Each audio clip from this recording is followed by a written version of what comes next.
terrific. See, in business, we often feel the pressure because we have got to perform every quarter.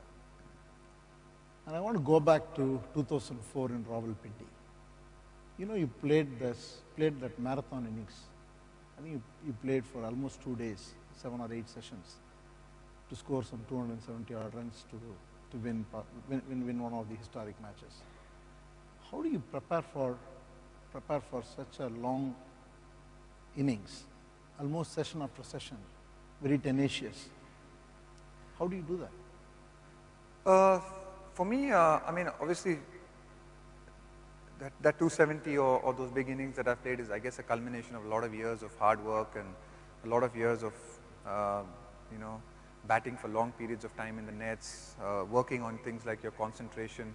I think one of the things that, you know, I was very lucky that I had a good coach when I was young who told me that, you know, the game, Rahul, is a lot about it is your technical skills and your physical skills, but a lot about the game is mental. You know, whether you succeed or fail or how well you do at the international level, I think is going to be judged by exactly like things like you said, is how you deal with things like pressure, how you deal with fame, how you deal with failure, how you deal with the crunch moments.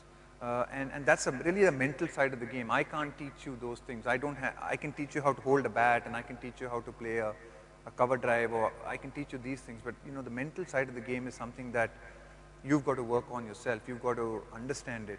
And I think for me, this whole career and right from that moment on, was this process of sort of a sense of self-discovery, and if I like to call it that. And when I talk to a lot of young players or young Indian batsmen who come and talk to me, and I always tell them that the mental side of the game is a process of self-discovery. It's how you understand your fears and how you confront them. You know, all of us face various challenges, and especially on a cricket field, and we react to those pressures or those situations very differently. Each one of us has a different reaction mechanism to these things. And it's this understanding of these pressures and how you react to them and what can I do about it and how can I get better at it, is a process of, I guess for me personally, has been a process of self-discovery. And I still keep learning about things as, you know, as we go on and in every game I play. And you realize over a period of time that, you know, this is how I can deal with these things. This is, you know, when I'm faced with these kind of bowlers or when I'm faced with this kind of current situation, this is how I've reacted. And failure teaches you a lot. I think failure has taught me a lot of things. So it's when you fail and when you don't do well, if you go back and analyze and you think, look, I had the skills to do this, but, you know, maybe I let myself down mentally. Maybe I didn't, maybe I was too caught up. Maybe I let the pressure affect me. So what can I do differently the next time when I'm faced with this situation? And what was it that made me fearful or made me tense or made me nervous? And so that, I guess that process and that journey in some ways goes on, Chandra. It's interesting. I mean, you know, from my point of view, when I look at, you know, when I look, say, people like you all who have, you know, have to produce, I guess, results every quarters, and a lot of you, I'm sure, who Chandra sets impossible targets to achieve, that, yeah. Sorry, Chandra.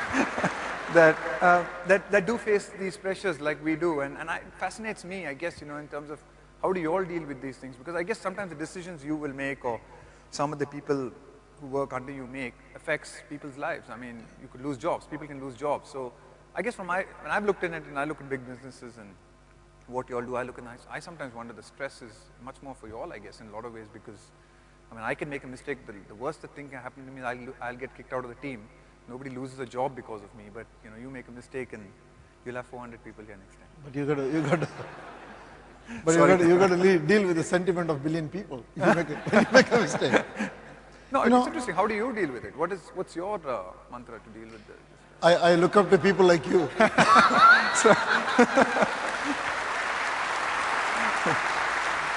You see, you ask my leadership team. We have business meetings every week, 2 days. I don't think there is a single meeting we have conducted without a couple of cricketing analogies. So we always look up to other areas, sports or cricket or any other aspect of life, to bring learnings so that we can toughen ourselves and then set high targets and so on. I want to stay there on that point. It's one thing is the mental toughness and the preparation that you brought about and how you have done it over the years. But when you bat for 6 or 7 sessions, spanning 1.5 days or 2 days, there are breaks in between and you do lose concentration. Yeah. Suddenly you can find Rahul Dravid after 3 hours of consistency, suddenly flashing outside the off stump and getting beaten. What do you tell yourself? I think the important thing is to remember is that you got to play. To use a, is that for me personally in cricket, one of the things that I tried to focus on was to just play one ball at a time, and we call it staying in the present or staying in the moment. You cannot control what happens in the past, and you have no idea what's going to happen in the future. Just because, like you said, I might have got beaten in a particular ball, I can't change that. I can't control that anymore, and that does not mean that I'm going to get beaten in the next ball. So it's just that whole, and I think that's the whole crux of being a good cricketer or a good batsman, is that being able to stay in that present moment, giving yourself the best chance to make the right decision. Because every time a bowler bowls a ball at you, you are making a certain decision. A lot of it is subconscious, but you are making a decision whether to play, whether to leave, whether to hit, whether to, which shot to play, So you're making a decision. The thing that you don't want is that you don't want your decision-making process at that millisecond or the few seconds or the fraction of a second that you have to be clouded by the fact that the fears of the future or, what's happened at the past, the worries of the past. So it's just that ability to, I guess, stay in that present moment. And one of the things that we do in batting a lot is this ability to, and the practice of switching on and switching off. You can't obviously keep concentrating for hours on end continuously. So one of the things that I would do is, after I've played every ball, I would step back, I would take 2 deep breaths, and I would just let my mind wander. I would let it think about anything, whatever came on top of my head. It could be anything. But then I'd sort of take that deep breath back in and try and center myself back into again staying in that present moment. And whenever I've played well and whenever I've had any success, one of the things that you realize is that you are able to stay in that present moment or what we call the zone. An ability to stay extremely focused and without, having these, I guess, stresses of the past and the future. So, and that's again, to be honest, it's a practice. I've had to, I guess, do it, over years, and even that's, I guess, a process of learning. You realize that you do it better on some days, you don't do it better on some days. Why is it you do it better on other days? How do I keep trying to get that better? And I guess that's a never-ending process. I want to move on to Rahul Dravid as a captain. People always characterize you as a person who is very soft, very friendly, and who is calm, composed. But I want to bring about a couple of incidents where you were extremely decisive. That is, once in 2004, playing against Australia, when they had a first innings lead of almost 100+ runs, and you had to bat. You sent in Lakshman, who was out of form, in your slot, number 3, and then you came down. If you had lost the match, you would have been massacred by the media. Yeah. Again, you declared in Pakistan when Sachin was at 194, because you wanted to give the team more time to bowl them out, bowl the opposition out, which again was a historic match. How did you make those decisions? Because in both those circumstances, you would have been totally criticized if the match had gone the other way. The Lakshman decision was, in some ways, a cricketing decision. Because, well, you're right. I mean, Lakshman probably hadn't scored that many runs in the first sort of 2 or 3 test matches leading into that. I felt Lakshman, at that stage, the track was turning and there was a lot of, turn and bounce. And I felt Lakshman is a kind of player that, especially in India, when the ball is harder, it's a lot easier to score runs initially. Then the ball becomes a bit soft and it turns a lot more. And I felt Lakshman at that stage was probably a little more positive player than I am, especially against the spinners. And I said, look, Lax, why don't you go out there and be a bit positive, take on the spinners a little bit, and maybe, you know, it might set a platform for us to get a decent score, because I knew we needed, to be honest, we needed more than the 100 that we, you know, finally defended in the second innings. But it was one of those things that came off, and it was a cricketing decision based on the fact that I thought Lakshman would be a bit more positive against the off spinner, and he went in with the instructions of you know, sort of telling him to be positive. One of the things that, I mean, I know that was one of the most celebrated sort of moments in the game. I think one of the things that I really took a lot of joy of was when we actually bowled. You know, we had 3 spinners in that game. It was a turning track, and we had Harbhajan, Anil Kumble, and we had Murali Karthik, and we were defending only 100. And you know, before bowling Harbhajan or Anil Kumble, I bowled Murali Karthik first in that game. You know, which I thought I would have got criticized for more than sending Lakshman up the order, because obviously with such great bowlers like Anil and Harbhajan, you know, you'd expect the ball to go to them.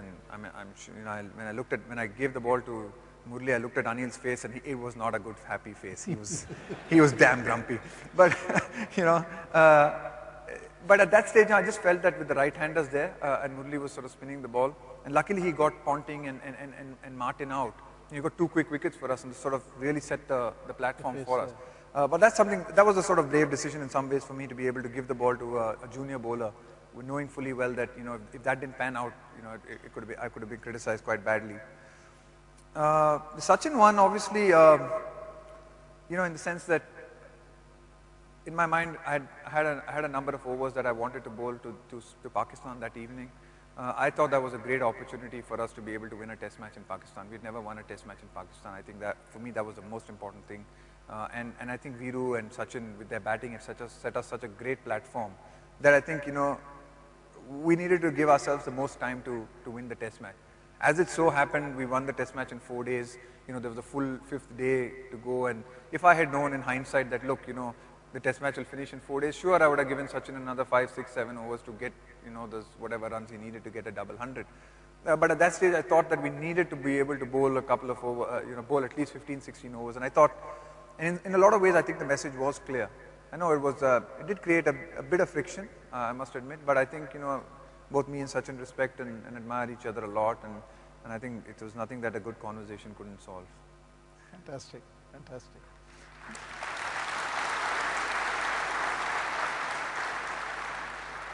But is your decision-making hunch most times? It's decision-making on the cricket field sometimes is a lot about gut. It is about gut. I mean, you have to sometimes be reactive. We do a lot of the research, and we watch a lot of the analysis, and we see a lot of things. But finally, a lot of the decision-making is in cricket is based a lot on gut, because you have to be reactive. You're on the field. You don't have the help at that point of time of, you know, other people or your coaches. So, you know, which bowler to bowl, when to bowl him, which end to give him, is a lot based on gut and how quickly you react. And I guess sometimes, you know, I think in cricket, the more you think about the game and more you discuss the game with your colleagues, maybe you tend to make sort of, it does help your gut making decision or help your gut feelings, or I'm sorry, just makes you make a better decision, I guess, in some ways.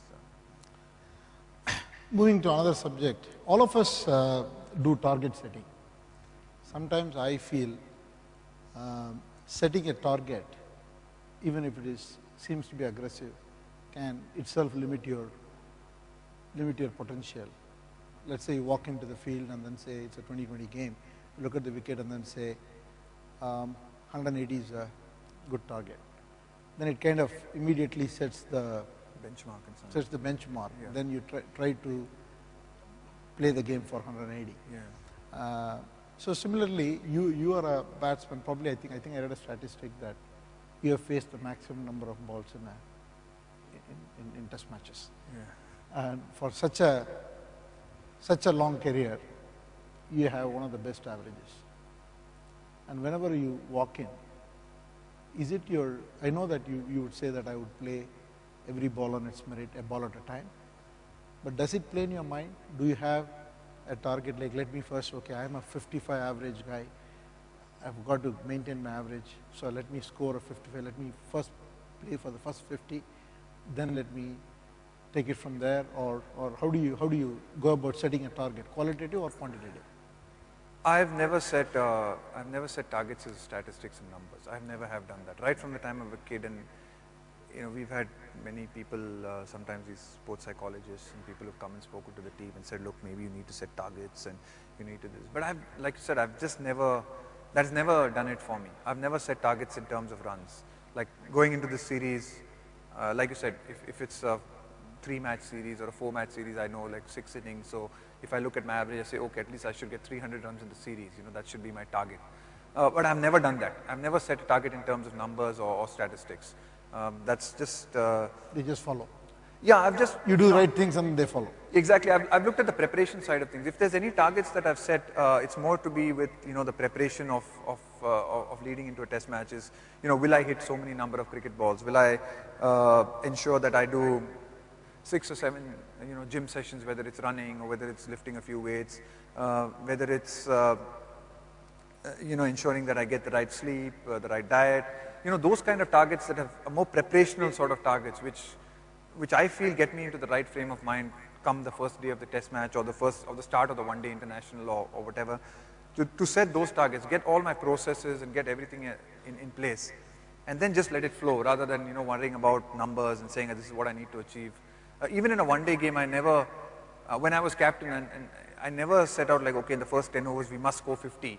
You can never do that because you can never say how things go. You might have someone might get a couple of wickets in the first over, and then what happens to that target? Or someone might get off to a great start and hit 40 runs in the first 5 overs. Then what happens to the target again? So, I never believed in setting targets in terms of numbers, and I just sort of, especially when I was sort of captain, generally my advice to the guys is you've got to be leaders in the middle. Each one of you have got to take decisions when you're batting there in the middle. And all of you know what, you can assess the wicket better than us sitting in the pavilion. So you need to lead, you need to be able to take decisions. If you feel that, look, we need to slow down the game at the moment, wicket's not that easy, it's better off if we conserve wickets and attack later, then please, feel free to do that. Or if you feel that, we need to maybe accelerate or step up the tempo now, then, go ahead and do it, take the decisions. I think that's, I guess that was more important for me, that the guys who were playing needed to sort of take decisions and think about the game. They might not always have taken the right decisions. But at least they're thinking about it, and I think that sort of makes for better players and better teams. Terrific, terrific.